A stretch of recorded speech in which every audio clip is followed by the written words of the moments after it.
सासू माँ बदल गई। कहानी उस घर की है जहाँ बहू और बेटी को एक माना जाता था, लेकिन फिर अरे शिखा बेटा, तू रसोई में क्यों घुसी रहती है? जा, रोटी मैं बना लूंगी। नहीं नहीं माँ जी, आप बैठिए, बस सारा खाना बन ही गया है। श्वेता को बोल देती हूँ, वो खाना लगा देगी सबका।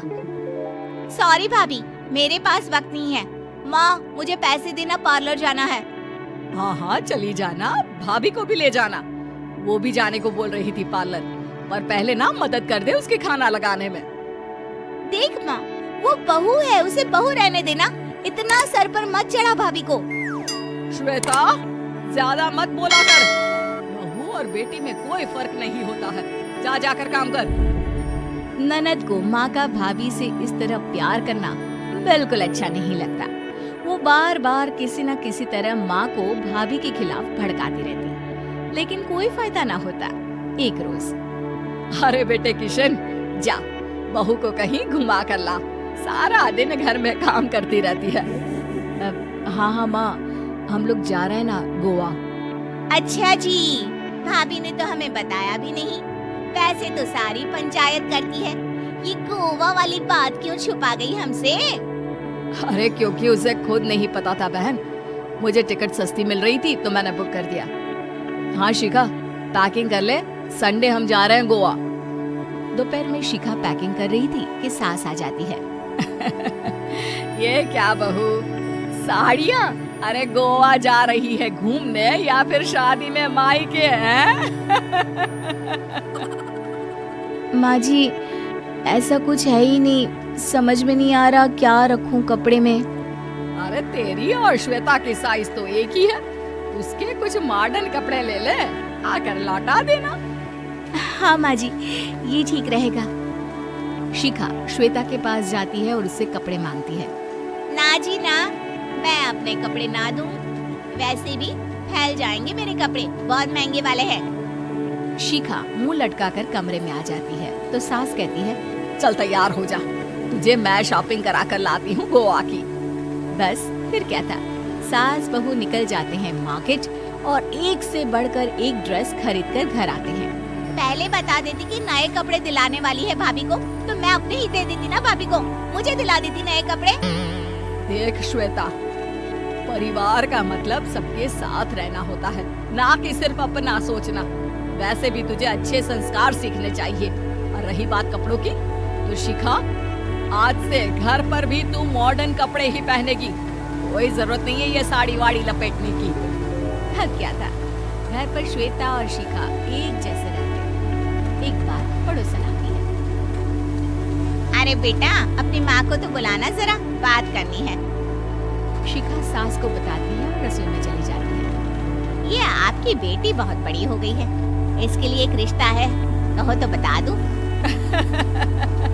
ये बेटी नहीं बहू है, घर में सब एक जैसा ही रहता है। वैसे मेरी बेटी भी बड़ी हो गई है, कोई रिश्ता हो तो जरूर बताना।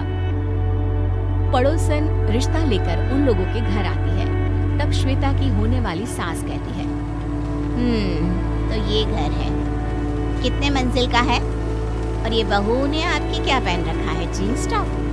अरे भाई, साड़ी वाड़ी नहीं है क्या इसके पास? देखिए, सर्दी है तो साड़ी में बहू कैसे मैनेज करती, वैसे पहनती है साड़ी भी। देखिए, हम लोग ठहरे पैसे वाले लोग, कोई कमी नहीं है हम लोगों के पास पैसों की, बहुत पैसे हैं। जमीन, नौकर, चाकर, कार, सब कुछ है, लेकिन घर में संस्कारी बहू चाहिए। समझ रही है ना आप? सास कुछ कहती कि श्वेता बोल पड़ती है, हाय रे, नौकर चाकर से लेकर जमीन, कार, पैसा, हाँ, मुझे रिश्ता मंजूर है मुझे।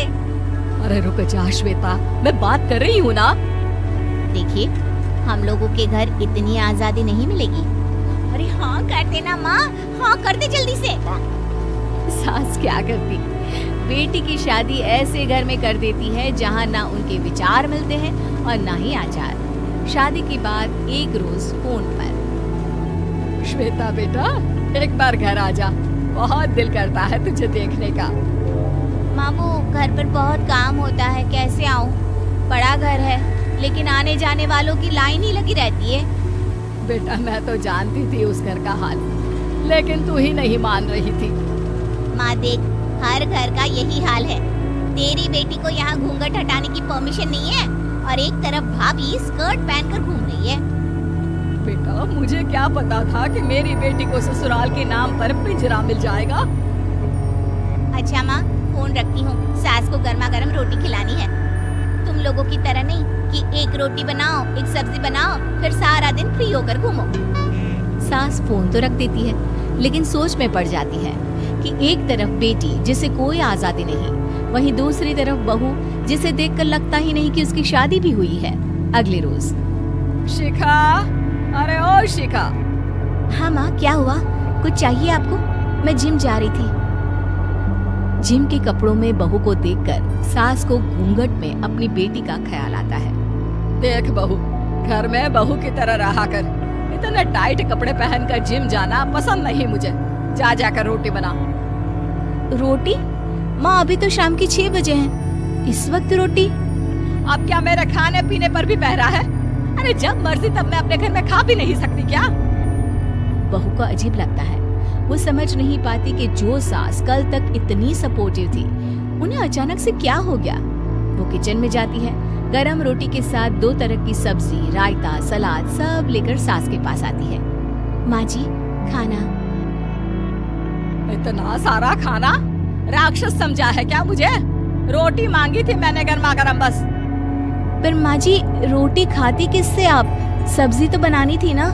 अरे भूख मर गई मेरी तेरी बहस से। जा जाकर काम कर, अंदर पूरी रसोई साफ कर। बहू अंदर चली जाती है। थोड़ी देर में श्वेता घर आती है। अरे शिखा, जल्दी से चाय ला, पकवान बना, मेरी बेटी आई है। अरे नहीं नहीं माँ, ड्राइवर बाहर खड़ा है। मैं तो घर का कोई सामान खरीदने के बहाने यहाँ आ गई हूँ, मुझे जाना होगा। अरे बेटा, पर कितने दिनों बाद देख रही हूँ तुझे। रहने आ जाना 2-4 दिन के लिए। आ जाऊंगी माँ, जब मेरी सास मरेगी तब। मैं तो रोज मन्नत मानती हूँ कि मेरी सास मर जाए तो अच्छा है। अच्छा चल, जा रही हूँ माँ। हे भगवान, कैसे कैसे दिन देखने पड़ रहे हैं मेरी बेटी को। सास अंदर जाती है, जहाँ श्वेता की जिम वाली सहेली का फोन आया होता है। क्या बात है, आज जिम नहीं आई? अरे पता नहीं यार, आज माँ को क्या हो गया अचानक। पर खैर कोई नहीं, लगता नहीं कि मैं अब जिम आ पाऊंगी। शिखा स्पीकर पर बात कर रही थी, जिसे सास सुन रही थी। यार ये सास ना होती ही ऐसी है। मैं तो कहती हूँ बुढ़िया जल्दी मरे और तू आराम से जिए। शिखा को सहेली की बात पर गुस्सा आ जाता है। माँ के मरने की कौन सा बच्चा दुआ मांगता है मोहिनी? आगे से ऐसी बात मेरे सामने मत करना। हमारे घर की शोभा ही माँ है। क्या हुआ जो थोड़ी सख्ती दिखा रही है? उसमें भी कोई ना कोई उनकी भलाई ही होगी। मैं तो कहती हूँ भगवान मेरे जैसी सास सबको दे, जो सिर्फ माँ की तरह है। सास वाली तो कोई बात ही नहीं है उनमें। सास ये बात सुन रही थी। उनकी आंख में आंसू आ जाते हैं कि क्यों वो बेटी की किस्मत में बहू को भी भागीदार बना रही थी। शिखा, अरे ओ शिखा, क्या हो गया? जिम नहीं जाना क्या?